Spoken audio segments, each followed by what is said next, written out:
Alhamdulillah, alhamdulillahi hamdan katsiran kama amar, fantahu amma naha anhu wa hadar.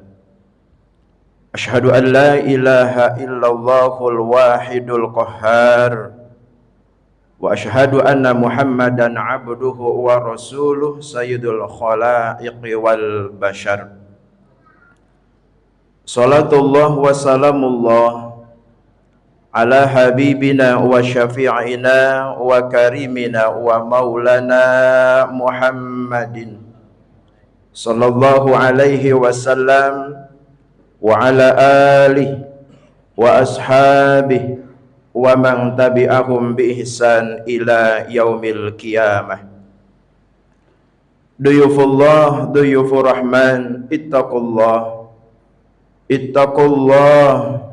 ittaqullaha haqqa tuqatih wa la tamutunna illa wa antum muslimun. Innallaha qala ta'ala fi kitabihil aziz, a'udzu billahi samiil alim minasy syaithanir rajim. Innallaha wa malaikatahu yusholluna 'alan nabi ya ayyuhalladzina amanu sallu alaihi wa sallimu taslima. Wa qala Rasulullah sallallahu alaihi wassalam, dzaka syahrun yaqbulun nasu anhu bainar rajab wa ramadan, wa huwa syahrun turfa'u fihi al-a'mal ila rabbil alamin, wa ahibbu ayyarfa'u amali wa ana shaim. Akhrajahu Imam An-Nasa'i. Shadaqallahul azim wa sadaqa Rasulullah sallallahu alaihi wasallam, wa nahnu ala dzalika minasyahidina wa syakirin walhamdulillahi rabbil alamin. Duyufullah, para tamu kekasih Allah, duyufur rahman, para tamu hamba-hamba Allah. Alhamdulillah, Jumat hari ini adalah Jumat pertama di bulan Sya'ban. Khatib seyogianya Al-Mukarram wal Muhtaram Dr. Andes Kiai Haji Haddad Umar MA, beliau izin berhalangan hadir.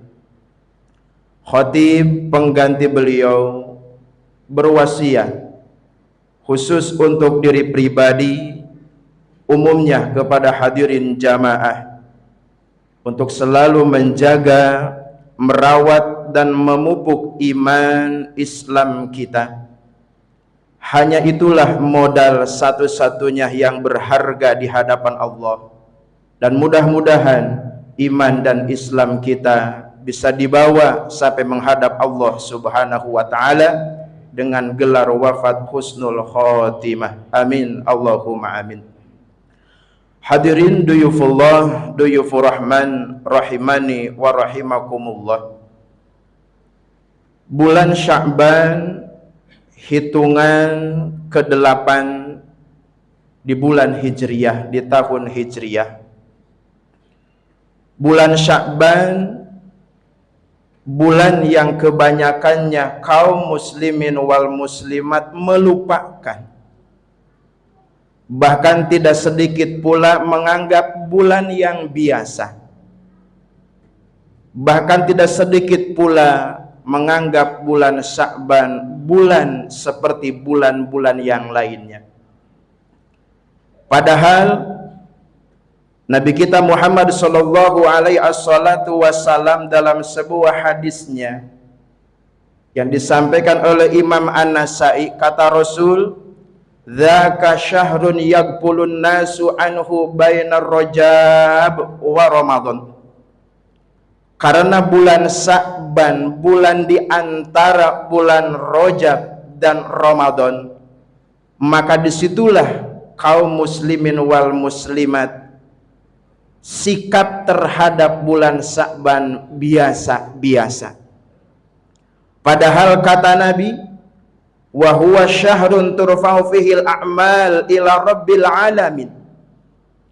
Padahal di bulan Sya'ban itulah ada satu waktu, ada satu hari, ada satu kesempatan di mana kata Rasul, amalan kita selama 1 tahun dilaporkan oleh malaikat ke hadapan Allah Subhanahu wa ta'ala.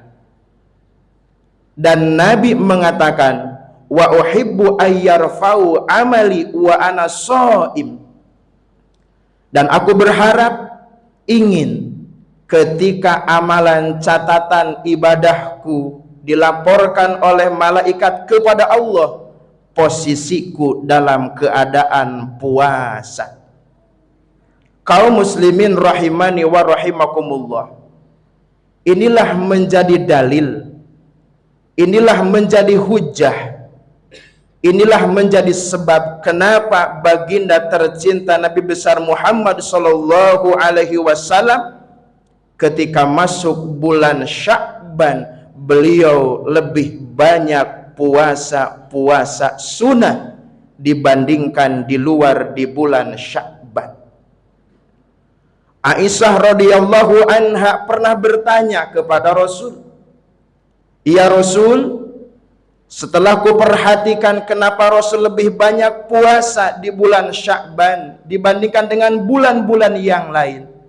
Itulah yang menjadi sebab kata Rasul, di bulan Sya'ban diangkatnya amalan-amalan kita, amalan diri Rasul selama 1 tahun. Dan aku ingin ketika amalanku disetorkan oleh malaikat kepada Allah, posisiku dalam keadaan puasa. Lalu bagaimana dengan diri kita?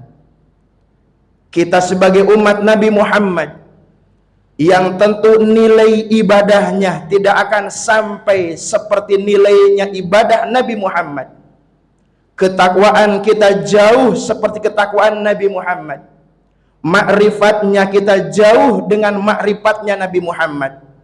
Apakah ada dalam pikiran kita punya keinginan, punya niat agar amalan kita selama 1 tahun ketika dilaporkan oleh malaikat, posisi kita dalam keadaan berpuasa? Kaum muslimin rahimani wa rahimakumullah, maka inilah yang menjadi sebab bulan Sya'ban dianggap mulia, dianggap agung oleh orang-orang yang terbuka hatinya, yang terbuka imannya untuk lebih mendekatkan diri kepada Allah Subhanahu wa ta'ala. Kaum muslimin rahimani wa rahimakumullah, yang kedua, kenapa bulan Sya'ban, bulan yang agung, bulan yang mulia, bulan yang lebih nilainya di hadapan Allah? Karena kata para ulama, di bulan inilah Allah Subhanahu wa ta'ala menurunkan wahyunya, menurunkan Al-Quran kepada Nabi Muhammad sallallahu alaihi wasallam yang berkaitan dengan sholawat kepada Nabi besar Muhammad sallallahu alaihi wasallam. Surah Al-Ahzab ayat 56 yang sering kita baca, yang sering kita dengar, innallaha wa malaikatahu yusalluna 'alan nabi ya ayyuhalladzina amanu sallu 'alaihi wa sallimu taslima. Wallahu a'lam bihaqiqati muradih. Allah menurunkan wahyu ini kepada Nabi Muhammad sebagai wujud dan bentuk penghormatan kepada makhluk yang Allah cintai, makhluk yang Allah muliakan, Nabi Muhammad sallallahu alaihi wasallam. Allah bersolawat, malaikat-malaikat bersolawat, ya ayyuhalladzina amanu sallu alaihi wa sallimu taslima. Wahai manusia yang dalam hatinya ada iman, yang dalam kehidupannya ada keislaman, maka bersolawatlah kepada Nabi yang agung, Nabi yang mulia, Nabi Muhammad sallallahu alaihi wasallam, dengan solawat yang sempurna. Maka tidak salah, ada pendapat ulama-ulama mengatakan bulan Sya'ban dikatakan syahri, bulannya Nabi Muhammad sallallahu alaihi wasallam, karena di bulan ini diperintahkannya kita sebagai umatnya untuk bersolawat kepada beliau. Kaum muslimin rahimani wa rahimakumullah, solawat betapa berharganya, nilai solawat betapa tingginya, sampai-sampai solat kita yang 5 waktu, yang dikatakan ibadah yang paling agung, ibadah yang paling mulia, solat kita tidak sah, tidak akan diterima solat itu apabila ketika tasahud akhir tidak dibacakan solawat kepada Nabi Muhammad sallallahu alaihi wasallam. Begitu pula ibadah solat Jum'ah yang agung yang mulia, yang nilai pahalanya seperti haji dan umrah yang makbul dan mabrur, tidak akan diterima ibadah solat Jum'ah kita. Tidak ada nilainya ibadah solat Jum'ah kita apabila khotib ketika khutbahnya tidak membacakan solawat kepada Nabi besar Muhammad sallallahu alaihi wasallam. Begitu pula doa-doa kita, sepanjang apapun doa kita, sehebat apapun doa kita, apabila dalam doa tidak disebutkan, tidak dibacakan solawat, doa itu tidak akan diterima, tidak akan dikabul oleh Allah subhanahu wa ta'ala. Betapa berharganya solawat ini menunjukkan betapa mulianya, betapa terhormatnya makhluk Allah yang namanya Muhammad bin Abdullah. Maka pantas kata para ulama, bulan Sya'ban dikatakan syahri, bulannya Nabi Muhammad sallallahu alaihi wasallam. Hadirin kaum muslimin rahimani wa rahimakumullah.